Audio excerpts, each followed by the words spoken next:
আহা হা হা হা, কি গুড়ের গন্ধ আসতেছে গো। ওই হাবুড়া মনে হয় গুড় জাল দিচ্ছে। গুড়ের গন্ধে যেন পেটটা ভরে যাচ্ছে।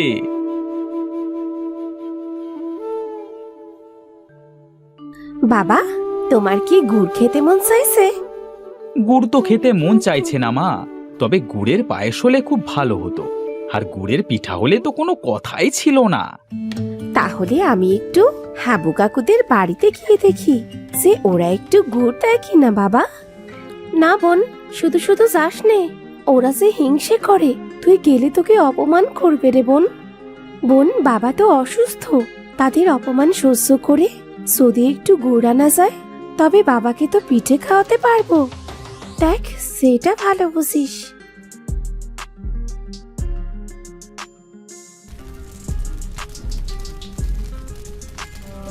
কাকু, ও কাকু, কি করছো গো? গুড়ে জল দিচ্ছ বুঝি?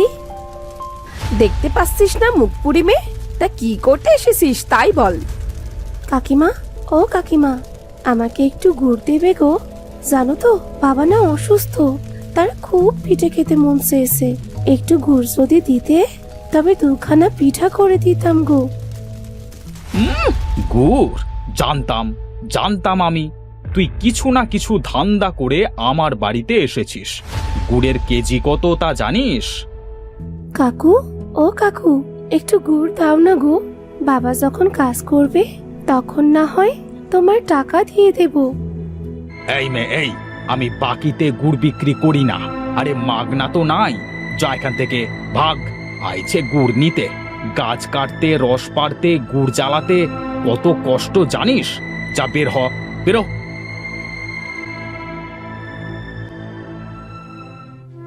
রোজা কাঁদতে কাঁদতে বাড়ি ফিরে এলো। তাকে কাঁদতে দেখে তার বোন রিমা বলল, কি হলো, দিল না তো? সেই তো তোকে অপমান করে তাড়িয়ে দিল। কাঁদিস না রে বোন, কাঁদিস না। চল, আজ আমরা 2 মাঠ গিয়ে রস পেরে আনবো। সত্যি বলছিস বোন? বেশ হবে। সেই রস চাল করে বাবাকে 2খানা পিঠা করে দেব। হ্যাঁ হ্যাঁ, ঠিক আছে। এখন সব কাজ গুছিয়ে নে তো, বিকেলে মাঠে যাব, কেমন? তারা 2 বোন তাদের হাতের সব কাজ সেরে বিকেলে গেল মাঠে রস আনতে।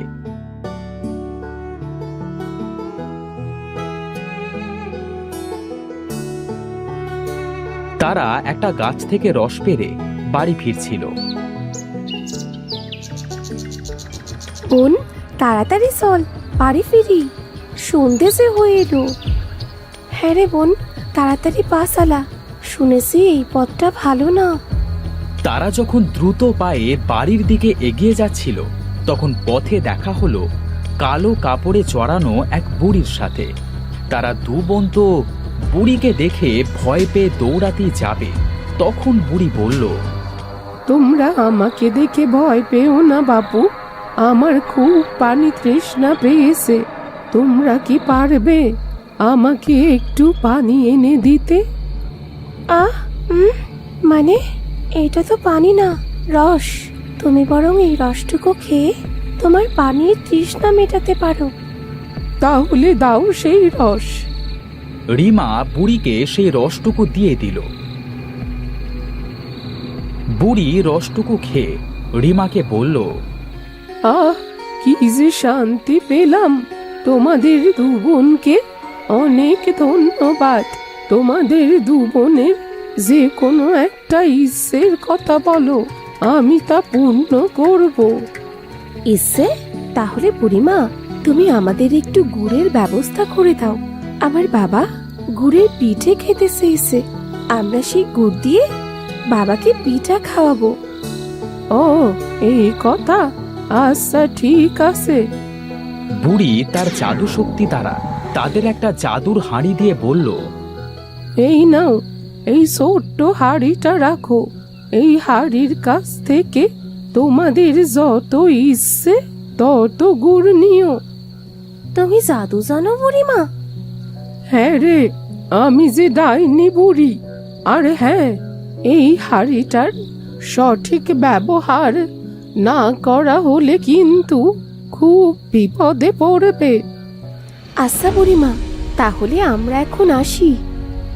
দাঁড়াও, এই হাড়ি থেকে গুড় নেবার মন্ত্রটা তো শুনে যাও।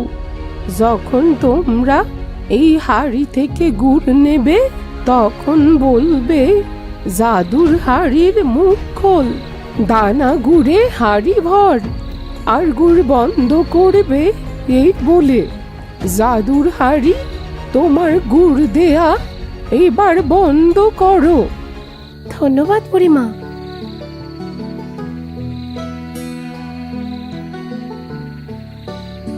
তারা বুড়ির কাছ থেকে বিদায় নিয়ে বাড়ি চলে এলো। বাড়ি এসে রোজা রিমাকে বলল, বোন দাঁড়া, হাড়ির কাছে গুড়ছে, আমরা আজ গুড় দিয়ে পিঠা, পায়েস, নাড়ু, ক্ষীর সব রান্না করব। দাঁড়া বোন, গুড় আমি চাই হাড়ির কাছে। জাদুর হাড়ি মুখ খোলো, দানা গুড়ে হাড়ি করো। এ কথা বলবার সাথে সাথে হাঁড়িতে গুড় ভরে গেল। তারা দু বোন তো খুব খুশি হলো।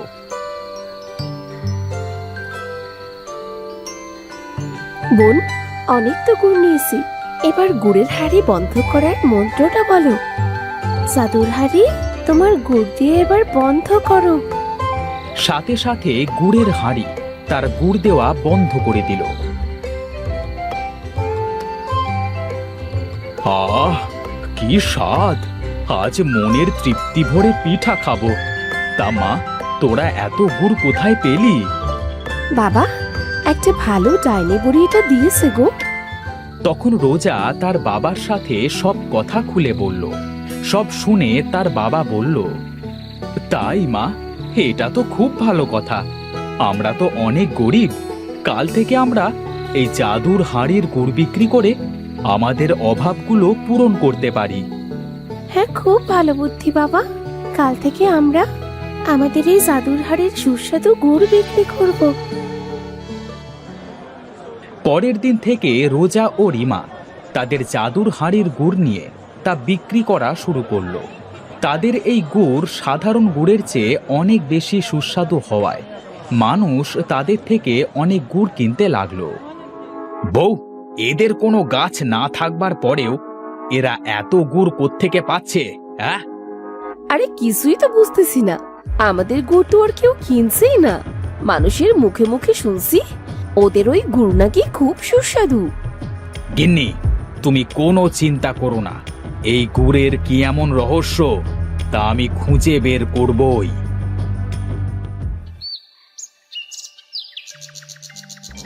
সেদিন রাতে হাবু রোজাদের জানলার ধারে এসে ঘাপটি মেরে রইল। এমন সময় তারা দু বোন জাদুর হাঁড়ির মন্ত্র পড়ে হাঁড়ি থেকে গুড় নিচ্ছিল। হাবু তখন বলল, এবার বুঝতে পেরেছি এরা এত গুড় কোথায় পায়। আমি বরং এখন বাড়ি যাই, মাঝরাতে এসে আমি এই হাঁড়িটা চুরি করে নিয়ে যাব।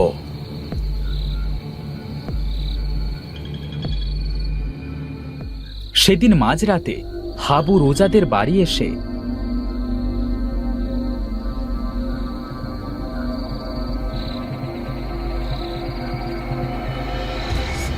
তাদের সেই জাদুর গুড়ের হাঁড়িটি চুরি করে বাড়ি নিয়ে এলো। বউ, ও বউ, এই দেখো সেই গুড়ের হাঁড়িটি আমি ওদের বাড়ি থেকে নিয়ে এসেছি। খুব ভালো করেছো। দেখি এত বুড়োরা এবার পায় কি করে। দাঁড়াও বউ, আমি এই জাদুর হাঁড়ির মন্ত্রটা পড়ে নি। জাদুর হাঁড়ি মুখ খোলো, দানা গুড়ে হাঁড়ি ভরো। এ কথা বলবার সাথে সাথেই হাঁড়িটি গুড় দেওয়া শুরু করলো। কিছুক্ষণ পরে হাঁড়িটিতে গুড় ভরে গেল। এই হাঁড়ি আমাদের আর গুড় লাগবে না, এবার বন্ধ করো। হাবু মন্ত্রটি জানতো না, আর হাবুর মন্ত্রটি সঠিক না হওয়ায় হাঁড়ি গুড় দেওয়া বন্ধ করে দিল। কিছুক্ষণ পরে হাঁড়ি ভরে তার নিচে পড়তে শুরু করলো। ওগো, এবার কি হবে? এত গুড় আমরা কি করব? এভাবে চললে তো গুড়ের বন্যা বয়ে যাবে। মূর্খ হাঁড়ি, তোর গুড় দেওয়া এবার বন্ধ কর। কিন্তু হাঁড়ি কোনো কথাই শোনে না। হাঁড়ি থেকে এত গুড় বের হলো যে হাবুদের বাড়িঘর তলিয়ে গুড় এবার গ্রামের দিকে যেতে শুরু করলো।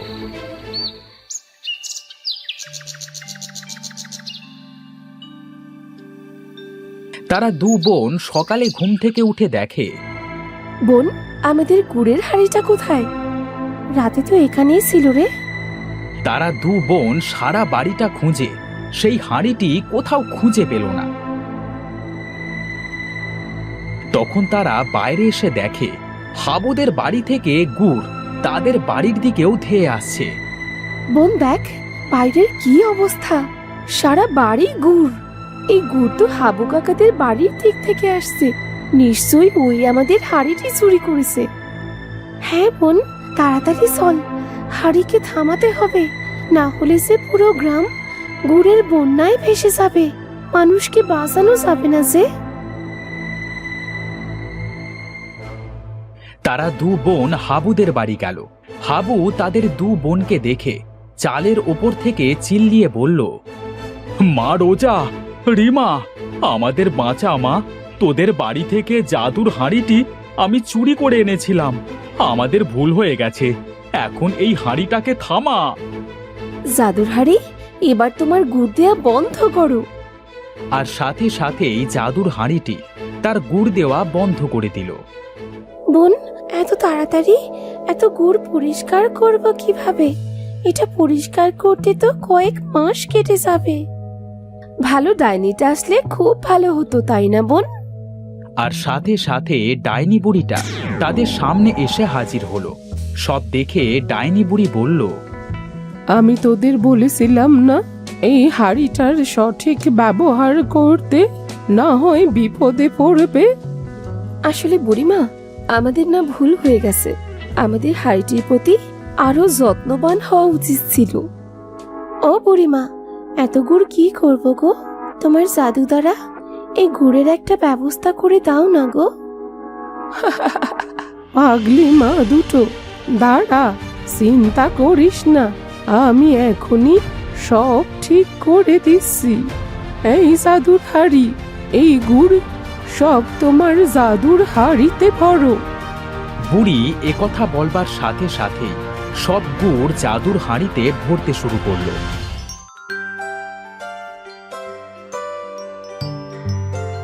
ধন্যবাদ বুড়িমা, আর আমাদের ক্ষমা করে দিও।